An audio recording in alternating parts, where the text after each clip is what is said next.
Good morning, boy. Welcome back to the Deep 404. For those of you who follow the channel, you may have noticed my absence for a few days. I managed to contract quite a frightful stomach bug, which wiped me out for a couple of days. It was not pleasant, as I'm sure some of you can imagine. It really was not pleasant. But anyhow, there's been a lot to catch up on, a lot going on around the world, and involving Ukraine. So I'll cover off some of those more interesting topics, and then we'll get to the daily battlefront update in Ukraine. An interesting point that I noticed while listening to Alexander Mercouris during the week was his reporting upon the banning of diesel exports in Russia. Now, this is very, very interesting, and for reasons that Alexander covers off very well.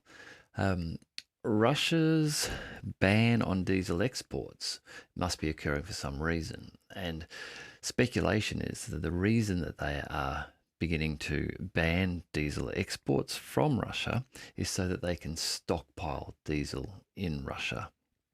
Now, the largest consumer of diesel products is war, the machines of war, the ships, tanks, the factories, and the production of the equipment for war, the fueling of those vehicles.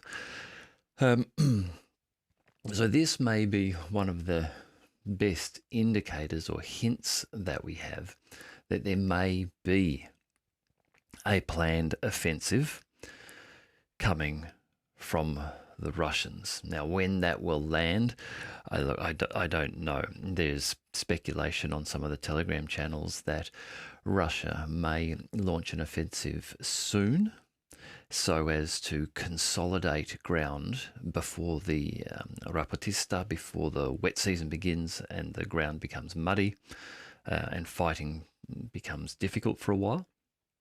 Others suggesting that they will wait until after the Rapatista, until the ground is frozen, and then once that ground has frozen, then make an offensive. Both of these, I suppose, are possibilities. Ukraine also will be looking to capitalize on these remaining weeks and days before the rains arrive. There have been reports that the Ukrainian military have been instructed to begin to reinforce in the Odessa region, to move away from offensive activities in many areas and instead prepare defences behind them. This seems to correlate with a general lull across the front lines in terms of activity, apart from the two major areas of Ukrainian activity that we've seen throughout the offensive, which has been through Orekov, Robotyno, Verbova area. There's still ongoing attacks there, but those attacks seem to be stalled in the same pocket, a pocket which is becoming repeatedly online referred to as an artillery fire bag now, which I'll come to a bit later on. Yeah, so there's still activity there. There's still activity around Bakhmut in that Donetsk region. But other than that, in the Kupiansk area, even an area of Urozhny, Staromayorsk, this area which was quite active a few weeks ago, it seems now that Ukrainian troops have been pulled from that area, from the South Donetsk area, and moved into the Zaporozhye region to focus on the Robotny area. So generally seeing a sort of pausing in offensive activity from the Ukrainians. This may well be due to a commencement of some sort of defensive preparations, as if the reporting that I've been indicating here and that appears apparent on now both Western and Russian media sources, that the Ukrainian offensive is coming to an end if morale is getting low, if resources are wearing thin, if equipment is wearing low.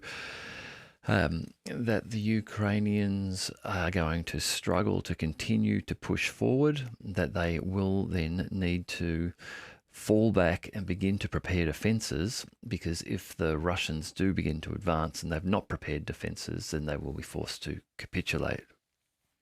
I'm not saying that the Ukrainians will, but it would make sense that they would be looking to adopt a defensive position. Now, there's still, of course, talk coming out that the Ukrainian offensive won't finish now, that they will continue to fight. Kirill Budanov, the head of the Ukrainian intelligence directorate, came out a week ago stating that the Ukrainians will continue to fight through the wet season. Yes, it'll be difficult for them, but they won't stop. They may really not have any choice but to stop if it gets to the stage where the movement of armoured vehicles, and in many cases even tracked vehicles, becomes impossible due to weather conditions. They'll be forced to advance then purely with groups of small men, unprotected small men. This has already been happening. And in a report I read yesterday by a Russian correspondent near the lines in Zaporozhye, they were stating that it is just terrible, the conditions that the Ukrainians are trying to advance through already.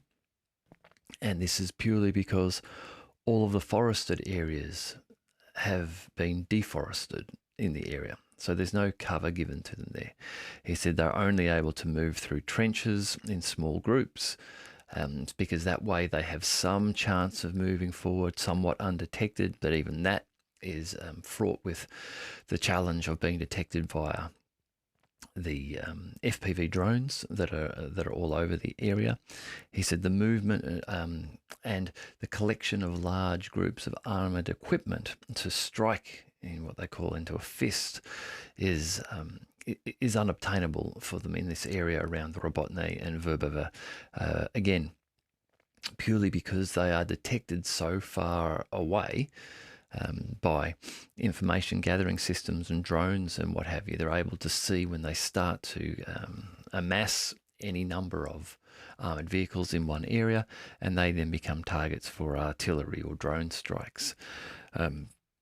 He went on to say that there has been a change in around Robotny in the last few days, he believes, where they're seeing multiple drone strikes against pieces of armoured equipment, armoured vehicles, and commented that it seemed as though it was almost a race between different drone groups and drone controllers or drone pilots to see who could strike first on a particular piece of equipment.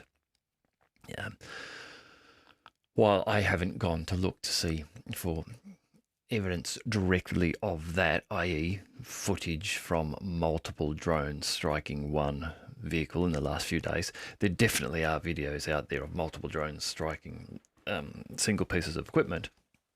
But there are certainly, and there's an unending stream of videos of Ukrainian pieces of equipment being struck by drones, by Russian FPV and Lancet drones and that type of thing. So the front line seems to be relatively static across the lines at the moment. That's not to say that there isn't heavy fighting going on in areas. As I've mentioned, around Robotny and Verbove, there are continued attacks being launched there by the Ukrainians. The Ukrainians giving everything they've got in that area to attempt to be able to break through the Surovikin line, which is the main Russian line of defense just to the north of Verbova. There are reports that there have been small expeditions across that line, that there have been some small groups of Ukrainian individuals. There was even some talk of perhaps a BMP, a Ukrainian BMP, having made it across and a photo being taken of it.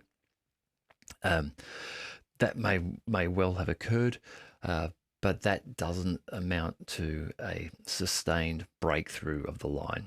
Getting one vehicle across, getting a picture taking of it, then that vehicle scooting back across the line. isn't really what we're talking about when we're talking about the Ukrainians making a sustained breakthrough again across, through the Slovakian line. That would require them to break through with a number of forces and vehicles and be able to then hold and maintain positions beyond that line. And we're just not getting any reporting of that having happened. There was some conflicting reports last night around possible large-scale attack of Ukrainians in this area. There was some video reportedly showing some early Russian shelling of what they believe was an amassing assault group of forces in that area. However, that was quickly, reports came out after that said, no, there's no such thing going on. The lines are still relatively quiet. There's no great amassing of forces. There has been what appears, or at least feels like, an uptick in Twitter, primarily Twitter more so, I would say, than in Telegram. Pro-Ukrainian channels in pushing narratives which seem to be coming either very rapidly dispelled by verifiable evidence. Examples being the extent of the casualties inflicted in the Storm Shadow attack on the Black Sea Fleet headquarters earlier in the week. Reports of senior admiral having been killed. Then in video released yesterday, which seemed to indicate that admiral being on a teleconference with Sergei Shoigu and others. Altogether, it gives me the impression that the Ukrainian offensive is suffering, and that there are all-out attempts, across all the spectrums of war, including the information war, to try to push back and hold the line and to try to create events which seem positive for the general public, who are perhaps just following the war on Twitter, not digging too deeply, and who are content to think that, okay, the Ukrainian offensive is still going strong. Now, there are reasons why the Ukrainians would want this to happen, and for this impression to be carried and be believed. There are things that are happening which are not looking great for them at the moment. Ukraine's ability to raise funds at present. Now, there are a number of factors that could impact this. The US government is facing another shutdown. Now, this happens from time to time when the appropriation committees that put forward the recommendations for budgets to fund the government, they put their bills forward. They go to the House and to the Senate, and they need to be approved in both the House and the Senate. And if they're not approved, funding doesn't occur. In 2013, this happened, and there was a government shutdown for a period of time. It happened again in 2019. That was for 34 days. The government shut down there. And then the 4 million federal workers are put into what's called furlough. Now, that furlough means that they are told, don't come to work and we won't pay you. They are now back paid once that furlough shuts down. They get back to work. They will receive their money once the funding is granted. But you can imagine just how ridiculous the situation is, how destabilising this is, how bad this is for people who are living pay packet to pay packet, working for the government. Good sign of why you don't want to work for the government if you can avoid it, at least in America. The government can't get their shit together to organise payment for their 4.5 million staff, and so they're all told to just go home. So the US is facing this again. They've got until the 1st of October to sort out the funding. There are two avenues that they can take here. One seems to be being pursued by the Senate, and one by the House. The Senate is looking at an extension. So they're looking at putting together an extension change which would extend the current funding to allow them to then go and negotiate the bills. The House seems to be taking the approach of attempting to actually negotiate the 12 bills and get them agreed. Now, some of the challenges they're having with the bills, even unusually with the defence spending bill, or the Defence Department Appropriations Bill, one which normally gets through in America without little problem because it funds the military. This has been knocked back at least twice. House Speaker McCarthy has had that knocked back twice because some Republicans primarily are pushing back against the level of defence spending. Clearly, a large element of the defence spending is focused on Ukraine. Now, while the Senate and the House are delaying these bills, and we may see that there'll be a temporary shutdown, interestingly, the Pentagon has announced that it will continue to fund Ukraine. So Ukraine's going to continue to get funds, even if the Congress doesn't approve anymore for a while. This is something which they can do using like an override switch they have, where if there's an emergency situation, they can continue funding. However, even that is coming with some strings attached, it seems, where the US Secretary of Defense, Lloyd Austin, in statements about the fact that the Pentagon would continue to fund, has suggested that Europe needs to shoulder more of the responsibility, specifically by providing more air defense systems to Ukraine. So Ukraine's ability to receive funding starting to struggle in the US, which is its major source of funding. I'm not saying the US is stopping funding, but we can see that internally, domestically, there are some challenges being raised. What were earlier bills of large figures that got pushed through relatively quickly, now there seem to be some pushback and questioning of them. Part of this is coming too from the realization in the United States, through things like a recent 60 Minutes episode where they've revealed that the funding is not only going for what you might expect in terms of military equipment, tanks, the Abrams being sent over there, artillery pieces and ammunition and medical kits, that type of thing, shells, guns and bullets.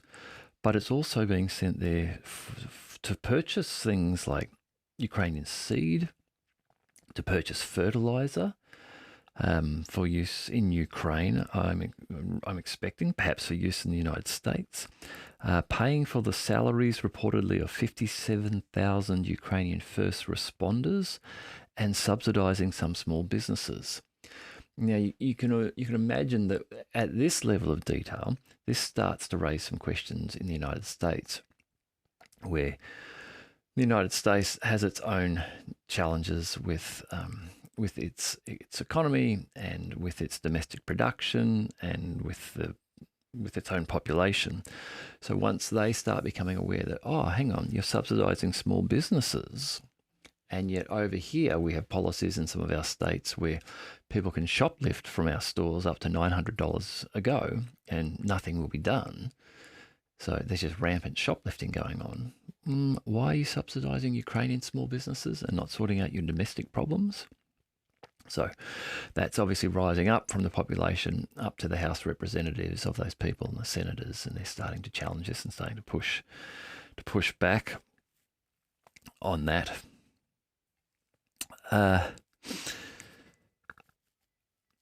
There is also clearly a difference in the opinions of the two parties in terms of the ongoing support for the war. Now, when President Zelensky recently attended the United States, the House Speaker Kevin McCarthy, who is a Republican, he denied President Volodymyr Zelensky his request of a joint session of Congress. So this would have been an opportunity for Zelensky to stand up in front of all the senators and all of the House representatives and speak to them and ask for more funding and support. This was denied to him. What was offered to him was that what his response, or McCarthy's response was, what I was asked for was a joint session. We don't have time for a joint session. Now, clearly, if he'd wanted to have a joint session because he thought it would have been good to see him have himself shown with President Zelensky and supporting Ukraine, there would have been a joint session. There was a bipartisan grouping of representatives who met with Zelensky. However, again, interestingly, no photos were allowed to be taken of that grouping. So it seems as though perhaps some of the people who attended aren't in support of Zelensky, wanted to be there though to listen to him, but didn't want to be photographed with him, is my take on that anyhow.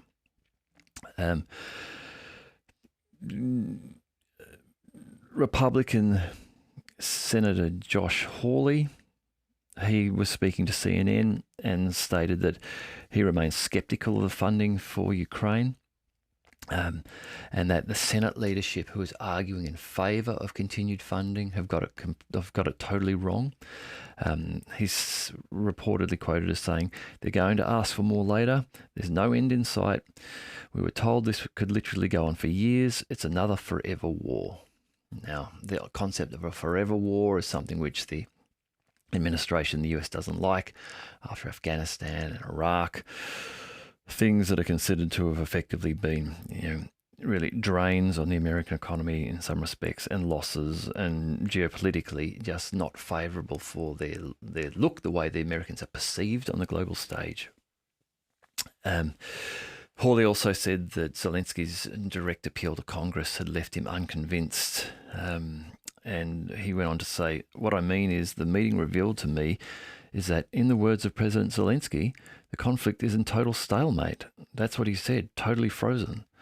So again, listening to that, it sounds as though some of the American Congress people are starting to now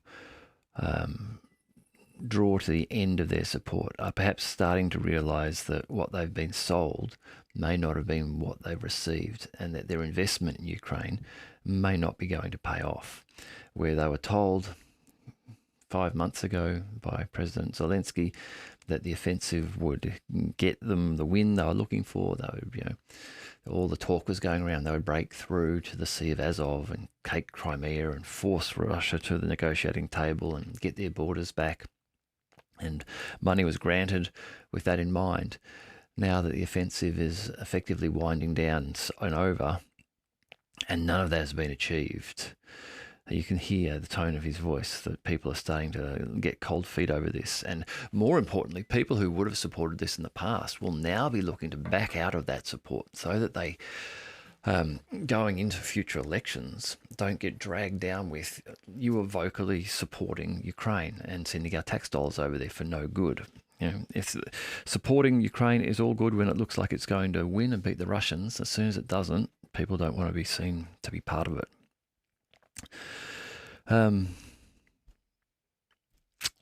Interesting, though, as I was saying, difference between so Hawley and McCarthy, and Republican. Democratic Senator Joe Manchin described funding for Ukraine as a critical investment, stating that, "I'm totally committed to supporting Ukraine until we win this war and help them win that war that they're willing to sacrifice their life for. And I think the majority of all senators feel the same as I do." Yeah, I don't know if the majority of the senators do, but it's nice that he's committed to supporting them while they continue to sacrifice their lives. And again, this is a telling part of this being a proxy war. That, it's quite easy to give some money away, which isn't your money because it's taxpayer money, to someone else to go and throw themselves into the conflict and to have their sons and husbands killed. He'd probably have a different approach, Joe Manchin, if it was his son or him having to go there and fight. I imagine. I might be wrong. Also, again, so someone who's been very public on the Ukraine front is the coordinator for strategic communications at the National Security Council, John Kirby. John Kirby, also Democratic in terms of his political affiliation.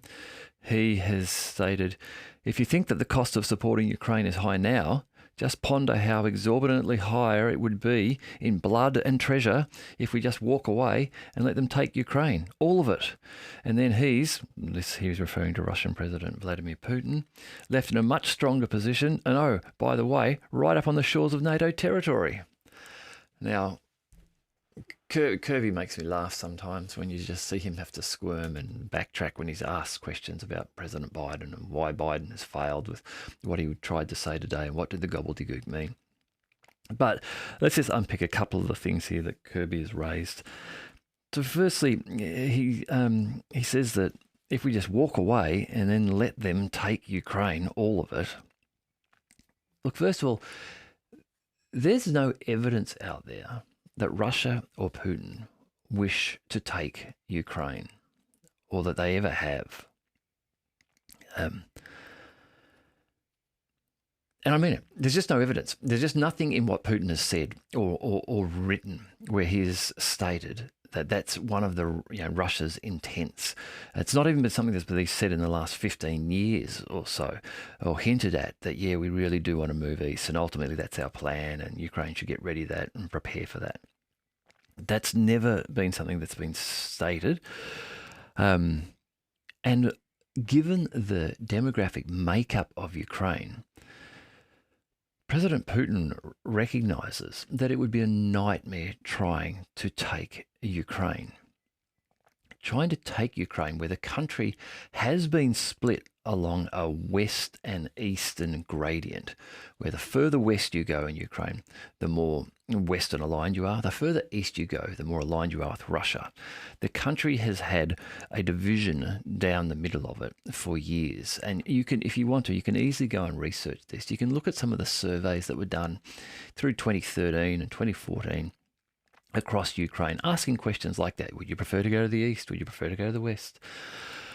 All of those type of things. And it's undeniable that there is a tilt towards Russia in the east of Ukraine and a tilt towards the west and Europe in the west of Ukraine.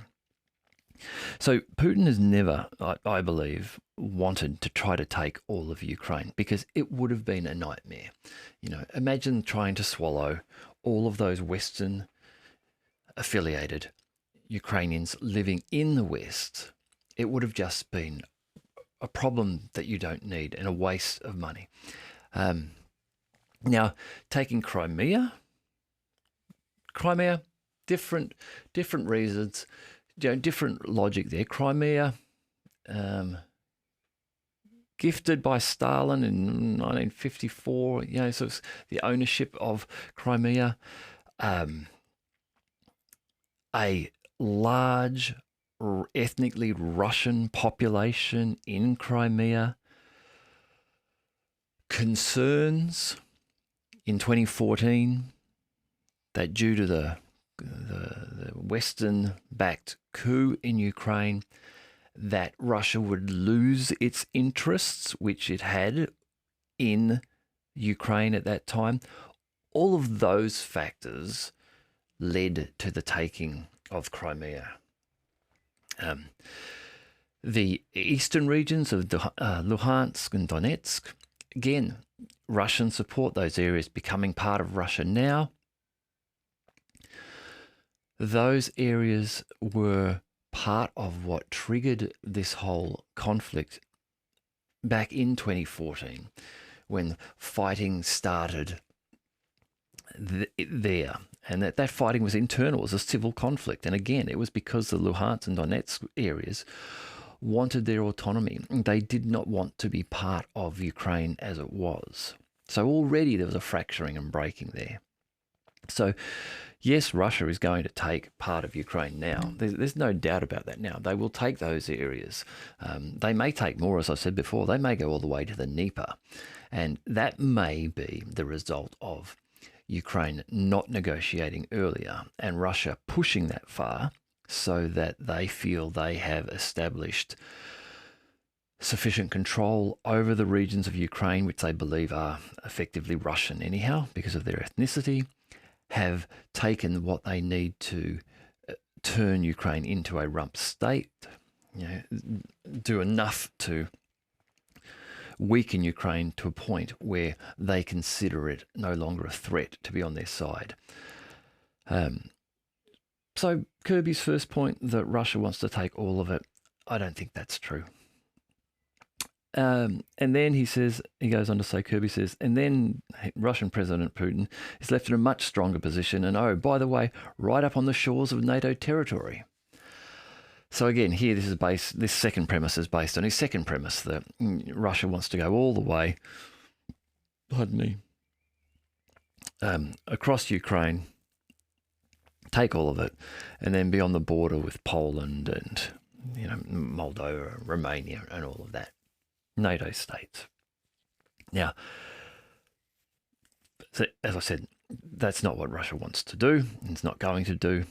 But secondly, the hand waving that, they'd be right next to NATO really makes no sense, given that NATO has expanded eastwards continually, even after agreements in 1991 that they wouldn't, but they did.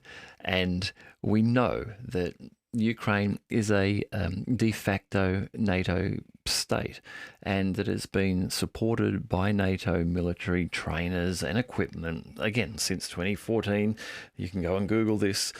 There have been plenty of NATO support. There's been plenty of NATO training, US training going on of Ukrainian servicemen. There have been plenty of Western PMCs in there providing these services. So, the idea that, no, Russia would be up against NATO if they took all of Ukraine. NATO is pushing up against Russia in this conflict. So, just interesting, the very, very different opinions of the Democrats and the Republicans on the topic of Ukraine at this stage. There are those things which are impacting Ukraine's ability to continue to fight the war at this stage. They're also being forced to do some other things which ideally they wouldn't. Ukrainian National Security and Defense Council Secretary Oleksiy Danilov has admitted the existence of a secret Ukrainian missile program.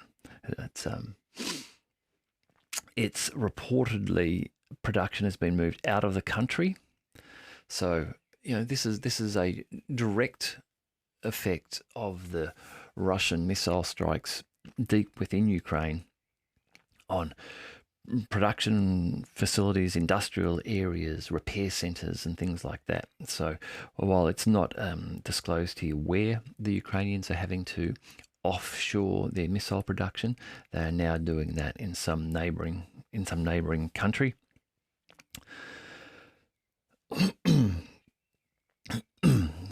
Pardon me.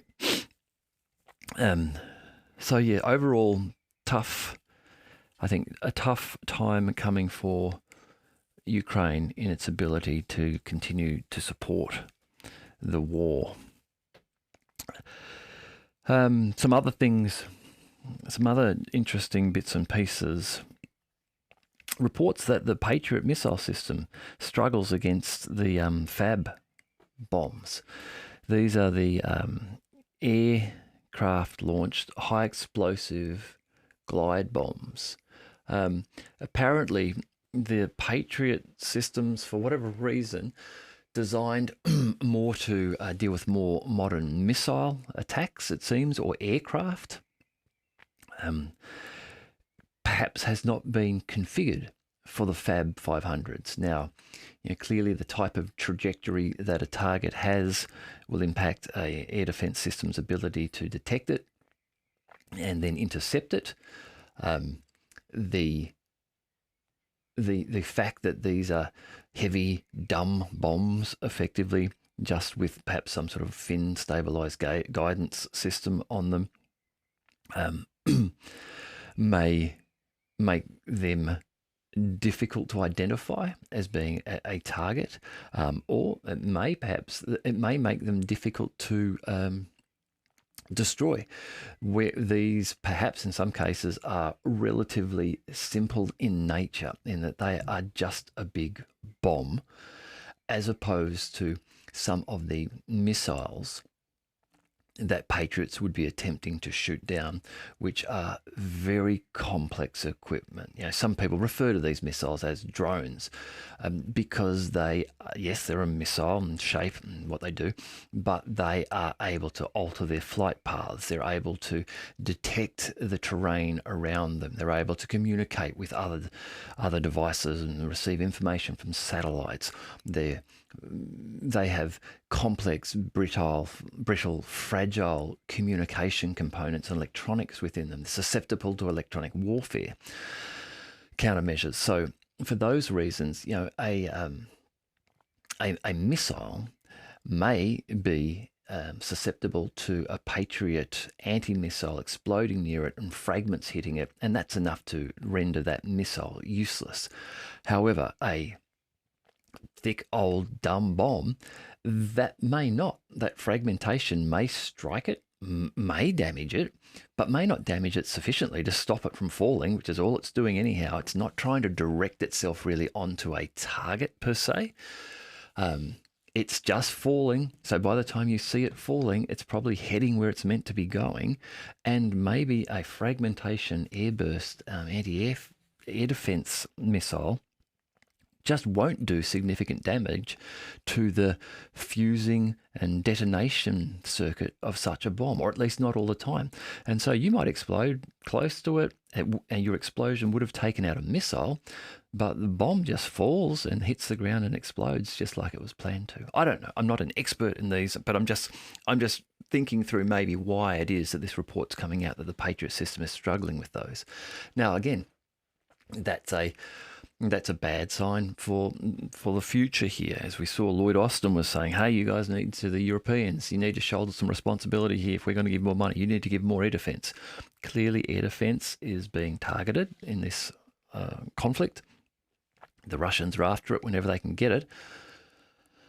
And problems with the Patriot system in dealing with FABs, 500 bombs and 1,000, now 1,500s, is a challenge, because we know that the Russians are using those. So if the Russians are able to continue to use those, then if systems like the Patriot system can't address them, then you really fall into a position where you are going to continue to be damaged and suffer attrition to whatever you're trying to protect by your air defense, whether that be a city or your front lines or some critical infrastructure. If you can't stop things like heavy bombs with it, then you're going to end up in real trouble there. There's also more talk I've seen recently coming out about the Russian Alabuga program or complex. I'm not sure if I'm pronouncing that correctly, but the Alabuga is a missile system being developed by the Russian Federation, which is an EMP weapon, an electromagnetic pulse weapon. So, in effect, this is a different type of weapon. This isn't a missile, which is an explosive, which you target at let's say a building or a ship, and you explode and you damage that building or that ship. This missile is something that reportedly would have a capability to disable all enemy electronics within a 3.5 kilometer radius. So this would be a missile that would fly over an area or over a city or an area of a city, and when it detonated, now again, I don't know if it detonates in an actual explosion or how it operates. President Putin was speaking about it recently and talked about the weapon systems based on new physical principles. Even when considering security, weapons based on new physical principles will guarantee the security of any country in the near historical perspective. We are well aware of this and are actively pursuing it. So these weapons seem to be able to generate a electromagnetic pulse over a region that is strong enough that it would, here, I'll read a little bit about the description of what it reportedly can do. This electromagnetic pulse would create an ultra-high frequency field of approximately 3.5 kilometers, not only disabling computers, radars, communication systems, and precision weapons, but also making them unusable by damaging their electronic components. Although the system is non-lethal and causes no adverse effects to humans, the electromagnetic effects of the missile, up to 100 gigawatts, are reportedly comparable to the electromagnetic effects of a nuclear weapon, but not the heat and blast and explosion. A little bit more here. Furthermore, it can block the automatic loading of tanks, detonate artillery shells inside the gun turret, and eliminate enemy soldiers hiding underground at depths of up to 100 meters using radiation. Now, these are two different reports on what this could be doing, so there may be different variants of the system. But I think the way that they're working in general is, given the high-tech nature of war today, many of the pieces of equipment that are used rely heavily upon electricity, electronics, electronic components, computers, even AI. So you might have a modern artillery piece where its fire correction system is based on receiving radio-based transmissions back to it, and then some heavy mathematics processing going on in a processor there. If one of these Alabuga missiles goes off within 3 Ks of where you are, then suddenly that artillery piece is rendered useless because the electromagnetic pulse, I'm guessing here, travels through the air to the artillery equipment, to the computer, and is able to generate, perhaps by induction, generate a current through the componentry in the computer to such an extent that it fries it. It sends a pulse which generates voltages higher than the small capacitors can handle with inside the computer and the chips themselves, and they cook. They actually literally cook. They cook off, they fry, they pop and explode, and you get, boom, nothing. Flatline black screen. Now, as you can see, the artillery piece is one example, but it's electronics. Everyone's mobile phones in the area also go zip at the same time. Everyone, if it's a command center, all the monitors go zip. If you're here running things like electronically controlled power backup or power supply and regulation systems, zip, they're gone. As I was saying in here, the loading electronics in tanks are gone. So suddenly you've got this untouched, visually unmarked tank sitting there, unable to drive, unable to fire, maybe even unable to start, depending on the damage done. You've got a whole bunch of smart missiles in an ammunition facility or on a train or something, and one of these missiles gets itself overhead and pulses, and then suddenly they're just worthless pieces of metal because their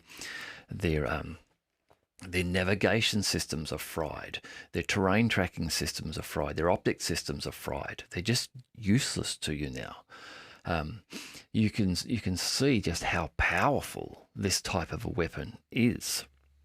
And I don't think they're that far away. So, because again, I found some reports that this summer, some Russian troops have already received remote clearance vehicles called Listva, which I think is Russian for foliage.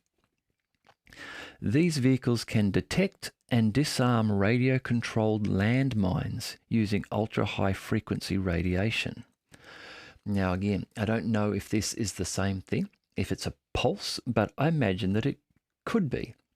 Now, as I talked about in my Weapons of War, the Tools of War, episode 1, part 1, we talked about some landmines in there, the different types of landmines being employed. And yes, some of them are radio controlled. Some of them, some of the really clever ones, use things like microphones and vibration detectors on them to sit idle while something like a civilian car or a bus goes past.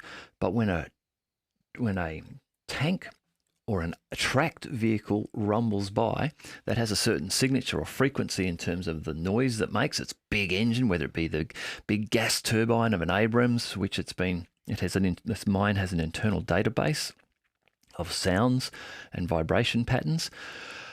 It can detect that and go, hey, that sounds like an Abrams.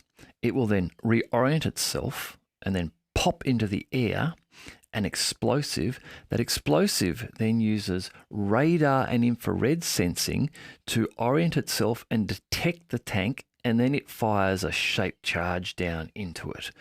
So if you've got those out on the field and you're worried about driving that way, well, maybe you can drive this way now with a Listva remote mine clearance vehicle, and you just send out a pulse wave in front of you, and then suddenly those really gnarly mines are just hunks of junk. They just sit there. Or perhaps they don't just sit there, they auto-explode at that time, is perhaps what happens when they lose control. Maybe once their batteries die and they're no longer able to power themselves, then as a form of a safety mechanism, they self-liquidate. They just go poof. And so you click the button on this Listva electronic warfare mine clearing device, and suddenly in the paddock in front of you, everything just goes pop, pop, pop, pop, pop. Great, come through, guys. We're good. We're safe to go. So this type of technology is apparently already being used. It's just that it's now getting a more powerful version, which is missile launched. So it's going to be a lot harder to stop than, being able to look down and see, oh, here comes one of those Listva EMP devices. Quick, everyone turn your artillery around and try and shoot that thing before it gets anywhere near us. To, oh, Jesus, everything just went black. Oh, there goes a missile whistling by. And again, what I don't know about the detail of these is, are these like a normal missile, a one-shot missile, or are these a whole nother can of worms? Are these like a multi-shot missile? I mean, if we look at the map here, and this is just, I'm just wondering here, but if we look at our map, if you follow the line, if you follow the green line from the bottom up along the yellow line, the blue, and up to the red, that front, imagine if you could just fire some missiles that just ran up that line, and every, I don't know, kilometre, 500 metres, 50 kilometres, they just set off a pulse, or what's their range? 3.5 kilometres. So what if every 3.5 kilometres they just went blip, blip, blip, blip, and there was a whole bundle of them, and suddenly you have just disabled the entire front line of your enemy. I mean, that seems eminently possible with what they're talking about here. Like a game-changing weapon. As when President Putin speaks about it, he says, even when considering security, weapons based on new physical principles will guarantee the security of any country in the near historical perspective. I think he's saying these are a game changer.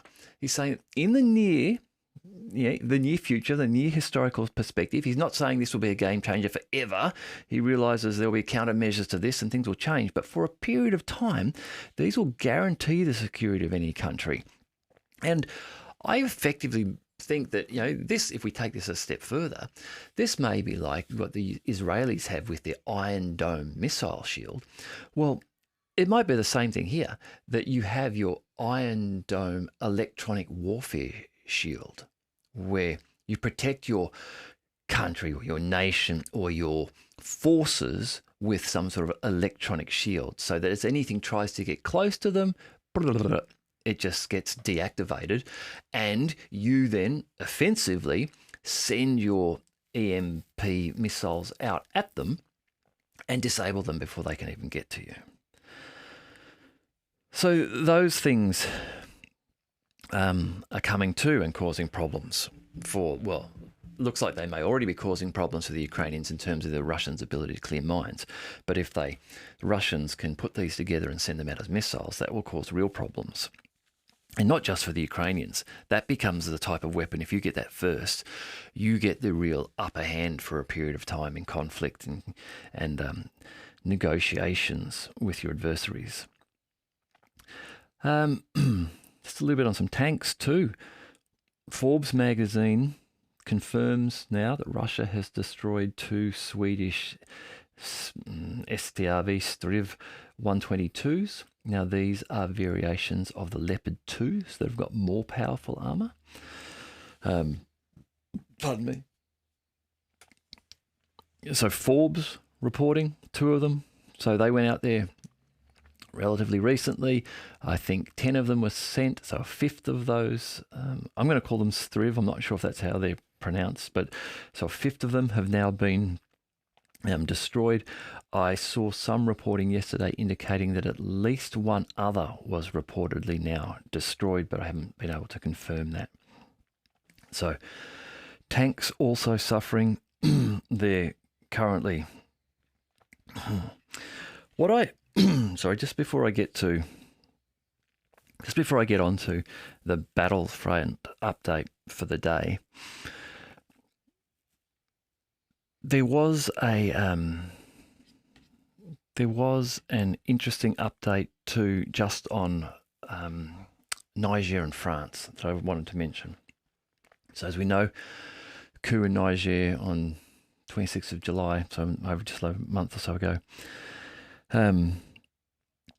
they cut ties with France's military and government, and they put under house arrest the French ambassador and the French troops. So President Macron has now come out and said that France will leave Niger by the end of the year. Their ambassador Sylvain Ité will be withdrawn, and their forces will be withdrawn. Now, that's happening by the end of the year. What that means in terms of French operations towards Niger going forward, I don't know. I haven't looked into that yet and thought about that, so I won't go into that now. But what was interesting is that the US will not. Lloyd Austin has said France made its own independent decision based on its own reasons, and it is up to France to comment on that decision. As for our forces in Niger, we have not made any significant changes to their operation. So the US keeping its 1,000 or 1,500 forces in Niger for now. And just while we're talking about just some other countries before we get to the Battlefront update, I guess I have to mention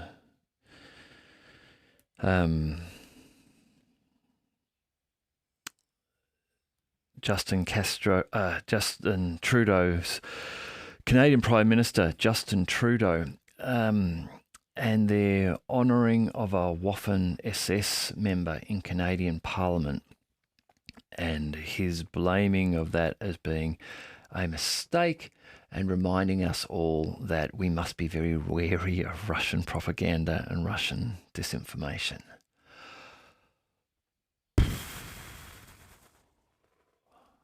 I mean, the state of Canada at the moment. If you're Canadian and watching this, hey, it's not a good look. I'm not saying it's a better look from where I am at the moment either. There's some bad stuff going on here in terms of neo-Marxist, postmodernist ideology getting into politics. But Canada's doing a really good job of making himself look bad. I think. I mean, sure, he's a handsome enough looking guy, but he doesn't look good. And that's just that speech where he came out after that and just pivoted from, it was a terrible mistake. Sorry. Yeah. The speaker, they made the mistake. No one else knew. And we must not listen to any Russian propaganda or disinformation from Russia. It was just so see-through and difficult to swallow. But anyhow, moving on. The Slovakian army is considering itself to be in a bad state after the transfer of military equipment to Ukraine. So this is coming from the head of the Slovakian opposition party, SMER. He's the ex-premier Robert Fico. He apparently is looking to be favourite in an upcoming election very soon. It might even be this week, I think. So he going in, opposition party leader, apparently favourite, going into an election, stating that Slovakian army is a bad way because of being bled by what they've given to Ukraine in terms of military equipment. He's saying that they have no combat aircraft, no air defence systems, and no ammunition. And he's promised to stop many unnecessary purchases of weapons and stop deliveries to Kiev. So this is Slovakia, presuming he gets into power in this election, presuming that he sticks to his word, then that would become Slovakia and Poland now saying they are no longer going to provide weapons to Kiev. So this also is not a good look. It has been 1 year since Nord Stream pipeline was destroyed.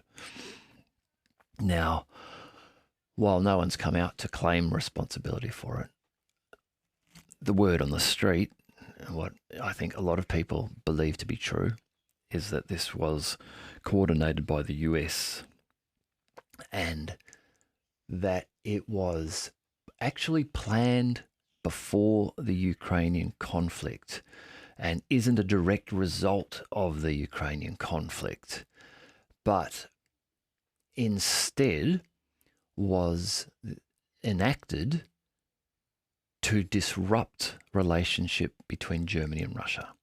Germany and Russia were getting along quite nicely. Germany was buying lots of Russian oil and gas. Russia was happy selling them. The relations were pretty good. There could have been a fostering of those ties. There could have been a strengthening of those ties between Germany and Russia. There could have become the talk of alliances in certain economic areas between the two, and that would have been very unsettling for the United States.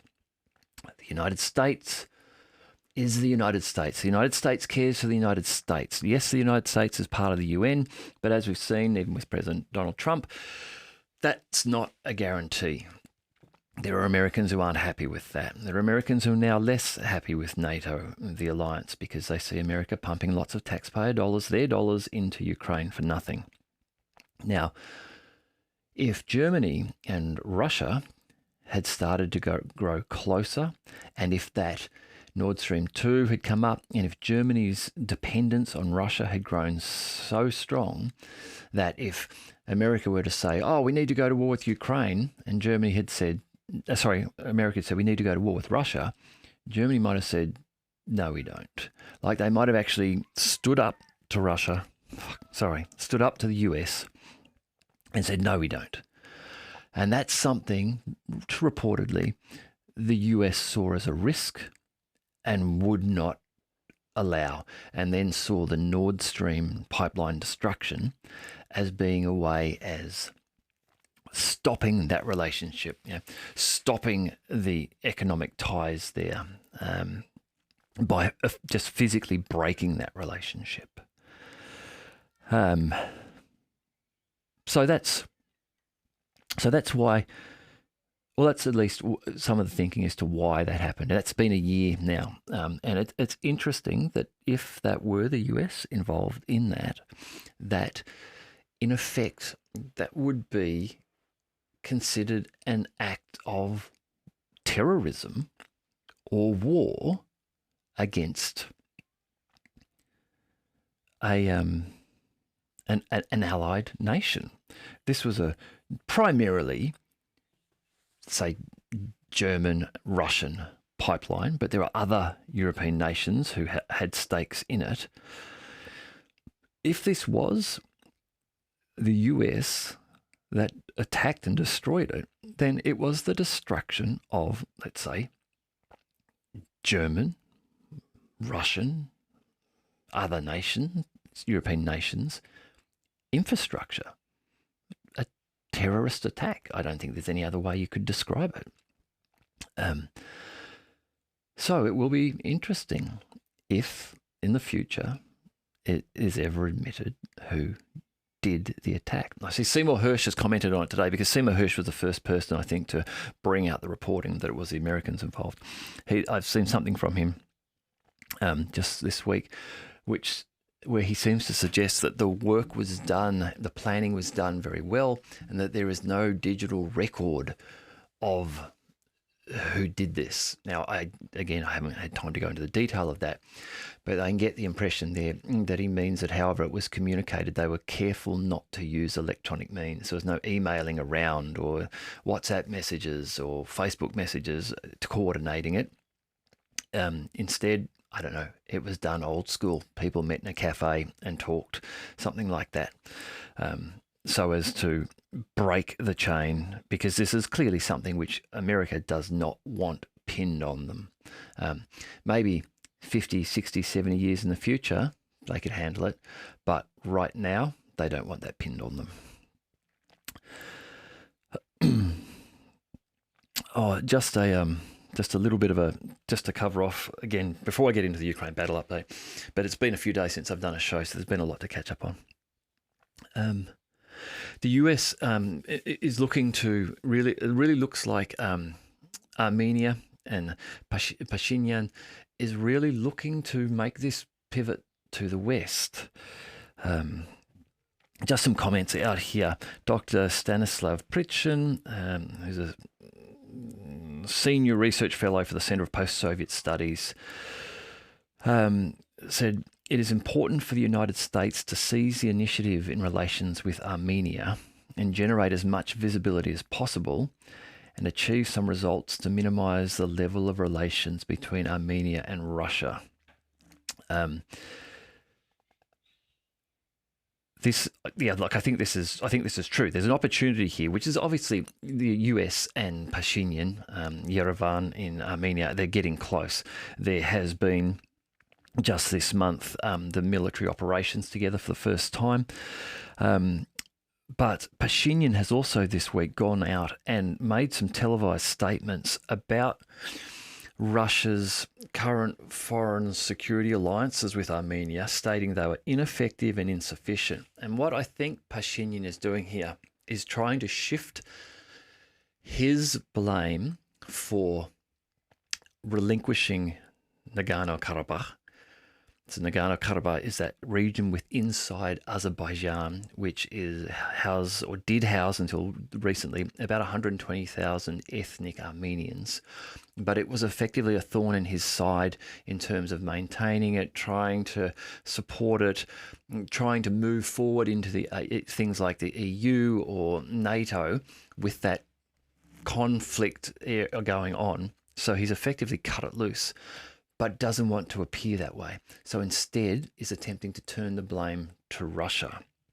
So he's saying that the Russian security alliances were ineffective and insufficient, and you didn't protect us and help us here. Now, note that just before this all erupted a week or so ago, Pashinyan admitted that he recognized the Azerbaijan sovereignty over the Nagorno-Karabakh region. So he had effectively said to the Azerbaijanis, had said to Ilham Aliyev, yeah, it's your region. You guys have control over it. We don't. And we're not going to fight you. And that led to a total disarming and effective surrender of the separatist forces, the Armenian Karabakh separatist forces that were in Nagorno-Karabakh. So he also, Armenian President Pashinyan goes on to say, the system of external security in which Armenia is involved are ineffective when it comes to the protection of our security and Armenia's national interests, Pashinyan said. Also, I saw a report, and I haven't confirmed this, but I saw a report stating that there is a Russian base in Armenia, in Gyumri, and that he has reportedly said that in the near future we will consider sending an invoice to the Russian Foreign Ministry to pay for the deployment of their troops in our country. Now, if this is true, and then combined with his earlier statements that the Russian security alliances were ineffective and insufficient, these are strong terms. These are indicating that he is pivoting strongly to the West, and I wonder what he's receiving in return for this, because for him to pivot to the West is unusual. Let me just get the map here so we can have a quick look at something here. So this is the Black Sea, the Caspian Sea. This is Armenia here. Azerbaijan is right here. Turkey, and then Iran. You've got Georgia, and then Russia on top. So Armenia is right in this Caucasus region here. For the US to gain support, the US would obviously love to put a military base in there if they could. Sure, why wouldn't they? But it's going to be very provocative for the Armenians to now start having military exercises with the United States if they start to put US military in there into Armenia. This is going to make Putin really have to reconsider the position on Armenia. Now, previously, there's been friendly relationship with Armenia, and Russia has been a protector of Armenia. And had Pashinyan come out publicly and said, Vladimir, we need your help. We really need help with Nagorno-Karabakh. We need support and help here. Then Putin, I think, probably would have said, yeah, okay, we'll give you some support. We'll talk more to Aliyev, the Azerbaijani president, and to kind of sort something out in your favor here. But that didn't happen. Putin's comments were, well, you, Pashinyan, have said that you recognize that this territory isn't yours. It's Azerbaijan's territory, so you guys sort this out. So I think that Pashinyan is trying to play the narrative here to make himself look good, when really he has led Armenia into this position. What the outcome of it is for Armenia, I don't really understand what he's trying to achieve from this. I have said before, maybe it's like when you've broken up with your ex and you really want to get back with them, and so you date someone else just to really piss them off and make them want you back. Like maybe he's like, I'm going to go with America unless you really show me how much you love me. I don't know, risky business. But anyhow, just an update on that there. And I've got in a report I might do tomorrow or tonight, I'm going to go through something I picked up on a Telegram channel written by Sergei Slesarenko. I did a quick look for Sergei Slesarenko, and I wasn't able to identify exactly who he is. What he talks about is a very interesting take on why the US is doing what they're doing in Ukraine. And I like it as something to think about. I'm not going to cover it off today because it's quite a lengthy piece. It probably deserves its own show. So, but I might do that tonight or later this week or the weekend at the latest, I hope. But that's an interesting take, and I think a lot of you will enjoy that. All right, the battle update. Let's get our map back here so we can go through our map when we need to. Just a little prelude to this. Dmitry Medvedev, who's the deputy head of the Russian Security Council, he gave an update on the stealth mobilization, I've been calling it. From January the 1st, 2023 to September the 26th, 2023, more than 325,000 people were accepted. So here he's saying 325,000 people have joined or signed contracts with the Russian Ministry of Defense in the 9 months from 1st of January to September the 26th. As we know, there isn't an active mobilization underway in Russia. This is what's the stealth mobilization. These people are reportedly volunteers who have decided to come and join the fight. He said, during the trip, I talked with privates and officers. They are learning modern combat techniques. This, I imagine, involves things like learning how to fly FPV drones, how to repair those drones, how to work anti-drone technology, how to build safe defenses against drones, how to detect them, all of that sort of thing. When he talks about modern combat techniques, that will be at least part of what he's talking about there. He noted that the training of combat personnel is carried out at the proper level and expressed gratitude to the Ministry of Defense. So that's just again, something which doesn't bode well for Ukraine. And going back to where I started this show about the export restrictions of diesel from Russia, maybe because pretty soon they're going to need a lot of diesel to start shipping these 325,000 soldiers around Ukraine. All right, from the Ministry of Defense, the daily update. In the Kupiansk direction, the Zapad group of forces, who using aviation and artillery, launched attacks at the AFU. The AFU stands for the Armed Forces of Ukraine. 25th Airborne, 14th, 92nd Mechanized Brigades, manpower and hardware, close to Novosolovsky in the Lugansk People's Republic, Ivanovka and Sinkovka, and Berestovye in the Kharkov region. So in the map, the area we're talking about here, Kharkiv, Luhansk, it's up in this northern line along here. Kupiansk, Sinkovka is up here. Up to 15 Ukrainian personnel and 2 motor vehicles have been eliminated. 1 US manufactured M777 artillery system and 2 M-Star-B howitzers were destroyed. So again, as I say, 15 reported Ukrainian losses here is a low number. Again, it seems to support the idea that there is a pausing of offensive activity going on in the north and southern flanks of the front line. Pardon me. The Krasny-Liman direction.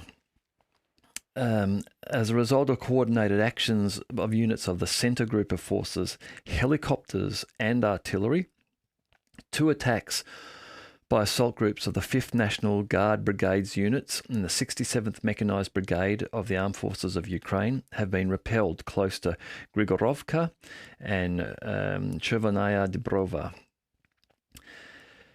In addition, the AFU's 63rd and 67th Mechanized Brigades, clusters of manpower and hardware, have been hit close to Torskoy and Yampolovka. Torskoy is just here. The enemy losses were up to 55 Ukrainian personnel, 2 armoured fighting vehicles and 2 motor vehicles have been eliminated. In the course of counter-battery warfare, 1 M-Star-B and 1 D-30 howitzer was destroyed. So in the area here of Krasny-Liman, they're reporting specifically here the use of helicopters. And so those helicopters likely to be the Ka-52 attack helicopters, which have seemed to be very proficient with destroying things like armored vehicles and artillery pieces. With now getting up to ranges of around 15 kilometres out, they can strike. As I've said before, it'd be very difficult to detect if you're manning an artillery piece hidden under foliage of trees, and 15 kilometres away there's a helicopter pilot who's picked you up and is just firing a rocket at you. Very little chance that you'll see that coming. So in the Donetsk direction,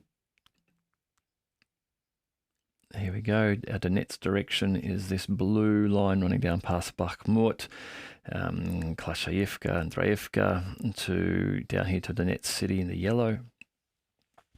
In the Donetsk direction, the Yug group of forces, their aviation and artillery, repelled 10 attacks of the armed forces of Ukraine's 54th, 93rd Mechanized, 59th Mechanized, 79th Air Assault, and 5th Assault Brigades assault groups near Spornye, Kleshayevka, and Nevelovsk. In this area in Donetsk, we're still seeing sustained heavy fighting. While there's very little move on the front lines, the fighting for them is intense. Reportedly, the enemy losses were up to 390 Ukrainian servicemen killed and wounded, 4 tanks, 9 infantry fighting vehicles, 7 motor vehicles, and 2 US-manufactured M777 artillery systems. 1 ammunition depot of the 31st Mechanized Brigade has been destroyed near Zaya in the Donetsk People's Republic.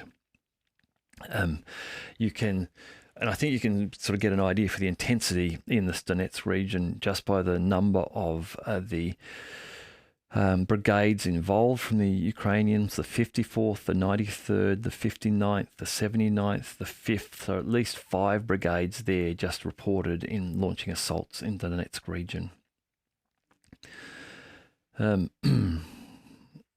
Moving down to the South Donetsk. So South Donetsk is this yellow region really coming down here to Staromayorsk and Yorozhny. This is the Veremka ledge area. So in the South Donetsk region, the Vostok group of forces, supported by artillery, repelled 1 attack of the 127th Territorial Defence Brigade assault group near Patriot. And Patriot is just here, which is on the western side of the Veremka ledge. The Ukrainians have really slowed down the advance here. While in the initial stages of the offensive in June, they did walk down the Veremka ledge through Neskuchny and Storozhev, Makarivka, Staromayorsk to Yorozhny. But then here they have stalled and they have looked to sort of push wider, hence why we're seeing these attacks on Patriot over here, and also attacks moving towards Novodonetsk in this region. However, over the last couple of weeks, it appears as though forces have been pulled out of here. The remaining forces are just consolidating positions and not doing a great deal of attacking, or at least not to the level they were, and are instead moving to focus more over on the Zaporozhye region, which we'll get to in just a moment. Still in the South Donetsk region, ground attack aviation and helicopters launched attacks at Ukrainian 31st, 72nd, Mechanized, 58th Mechanized, 79th Air Assault, and 38th Marine Brigades, close to Staromayorsk, Vladimirovka, Nikolaevskoye, Yorozhny, and Sledke. The enemy losses were over 150 Ukrainian servicemen, 2 armoured fighting vehicles, 5 motor vehicles, and 3 D-20 howitzers. Now, as we move into the Zaporozhye region, when we talk about the numbers reported of killed and wounded, One of the reports that I was reading about fighting in this area yesterday, I was reading earlier, I quoted about it before, some of it before. One of the things that they also mentioned was many of the Ukrainian 300s turning into 200s. What those terms refer to is 300 is a wounded soldier, 200 is a killed soldier. And this is specifically to do with in this area here around Verbove. So if we just zoom in a little bit. So Robotne here, Novoprokopivka here. Now the Ukrainians have managed to capture most of Robotne and sort of get around the skirts of Novoprokopivka. And they have attempted to get to Verbova, and there may have been some small incursions into the outskirts a couple of times that have been pushed back. However, if we I just want to go into something here before we get into the Zaporozhye. There has been some sort of if the Russian reporting is correct today, there has definitely been a lull in this area in terms of fighting by the Ukrainians. In the Zaporozhye direction, there has been reports of one attack by the 71st Jaeger Brigade close to Verbova. So one attack here in the last 24 hours. There are only 60 Ukrainian personnel reported as being killed or wounded in the last 24 hours in this area. Now, there's definitely been some pullback, perhaps to Robotne or perhaps even further to Orkiv up here, Orkiv. And the reason I'm suggesting that is because right now, this area in here is what is becoming known as a firebag. The Russian artillery that is around this area, and there are various types in here. There's D20s, D30s, M-Star Bs, Janssens, all these sorts of things are here. They have ranges of between 15 and 30 kilometers. If I just do a quick, get the ruler out here, if we just measure, say, from the center of Verbova and just go out, well, there I'm at 10 kilometers already. Here, if I go out to 15 kilometers, I'm out here. This is kind of the smallest range. You can see that 15 kilometers from the eastern side of Verbove covers right across to the western side where the Russians hold. Now, as I said, some of the artillery here will have longer range than that. They'll have twice that range, so they can be positioned far behind Verbove. But this fact is true for any Ukrainians within this salient, inside this area here contained by the green line that you can see to the north or the top of this green line, is effectively within artillery range of all of the Russian artillery in this area. So it's not as though you are, for example, if you were Ukrainian artillery here, in this location here, if you're Ukrainian forces here attempting to attack Verbove, you're not just surrounded on the bottom by this green line and by the east by this green line, but you're also surrounded on this line by this green line by artillery, and effectively by anything up here on the top. You're almost effectively encircled already, because this salient is so small, in being only from here to here, 13 kilometers across, and when the Russians' artillery range is at least that and twice that in some of the areas around you. So for Zaporozhye to be reporting only one attack and only 60, I say, personnel reported as killed or wounded, 2 armoured fighting vehicles and 3 motor vehicles in the day, then I think what we're seeing here is there is a slowdown even in this area at the moment. Now, this may be a slowdown to try to build forces in Kharkiv and try and make a big punch, or it might just be that it's over. Also, in the course of counter-battery warfare, 2 US M777s, 1 Akatsiya self-propelled artillery system, as well as 1 M-Star-B howitzer were destroyed. Where I mentioned the 300 and the 200 designation before, and this Russian correspondent was saying that in this area here now, he was saying that many of the 300s are turning into 200s, and what he's meaning is that many of the wounded Ukrainians, because they are under such artillery and drone cover, are unable to be evacuated. So men are being wounded here, not immediately killed, likely would have been able to have been rescued and survived had they received medical attention quickly, but they're not able to be evacuated to get that medical attention.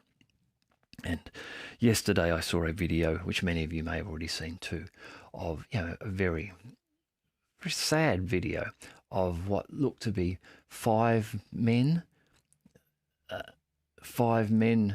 carrying, it looked like stretchering out one of their comrades. They sat down for a break. It looked like there was some mortar fire going on around them, and they were struck by a direct hit. It looked as though a mortar round landed right on them. 4 of them, or 5 of them, appeared to be killed immediately. 1 of them was able to stagger a few feet and collapse and die, I imagine. Very sad footage, It's war, but things like that, where you see people trying to evacuate someone, but they're in an active conflict zone, and either they were targeted directly or they were indirectly targeted in that area, but they were hit, and I think all 5 of them were killed.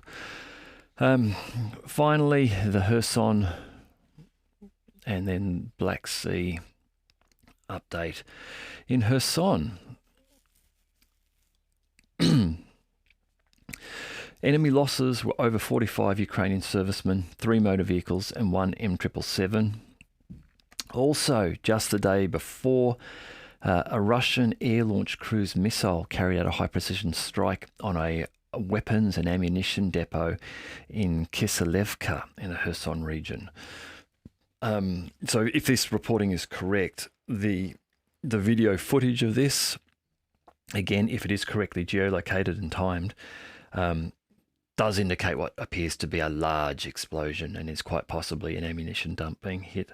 Reportedly, because of the subsequent detonation, and I think the word subsequent is used here because the video does seem to show an initial strike of a missile, and there is an explosion, as you would expect from the missile. But then a few moments later, there is a massive explosion. Reportedly, 12 hangars were destroyed, in which more than 3,000 tons of ammunition of various calibers were stored. So if this is correct, in the Kherson region, now we had seen in the Kherson region an uptick recently in activity along the line. So it will be interesting to see if that uptick now may slow down, if the Ukrainian forces in that area were preparing some sort of an offensive maneuver, or were at least being supplied with weapons to allow them to fight, if now they may have lost that ability with the loss of this ammunition depot. Finally, just the Black Sea, the flight tracking website, Flight Radar 24, they have, someone has analysed them, and there has been a tripling in US and NATO reconnaissance flights in the Black Sea, Crimea region. And in the days and week before the recent Ukrainian Storm Shadow attack on the Russian Black Sea Fleet headquarters in Sevastopol, the number of reconnaissance flights had increased to 6 flights per day there.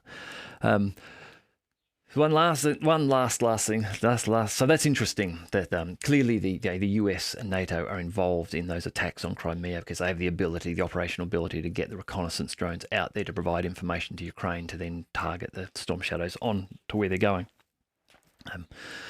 We've known that for a long time, but it's interesting that the number of flights are increasing, it seems. One last thing, and I can't verify that this is true, but I saw this on a Telegram channel, and if it is true, it will be troubling for the US. I'm sure they're aware of it, but it's troubling that it's out. If it is true, it was drone footage allegedly from an Iranian Shahed reconnaissance drone flying over an American airbase in the Middle East. Now, I didn't find out exactly which airbase and where, but if this was what the footage was, then it would be unsettling because it was very clear, detailed footage of the entire airbase. This drone was just flying over the top, filming everything beneath. It could very easily have turned itself into a suicide drone had it wanted to and taken out one of the aircraft on the ground or the command center or command tower or something like that. That's what I thought. Assuming the footage was actually what it was reportedly to be, then when you looked at that, I would have thought once that footage was given to the commander of that airbase, he would have crapped his pants if he didn't know that was going on, because you just realised how exposed they were. For some reason, if it was detected, maybe it was detected and shot down, but if it was detected, it still managed to get its video out, and it appeared to be pretty much over the airbase. Okay. Thank you. That's it for today. It's been good to get a show out after being sick for a few days, but I feel like I'm back into it now. If you haven't already subscribed to the channel, please subscribe, and I look forward to talking to you again soon.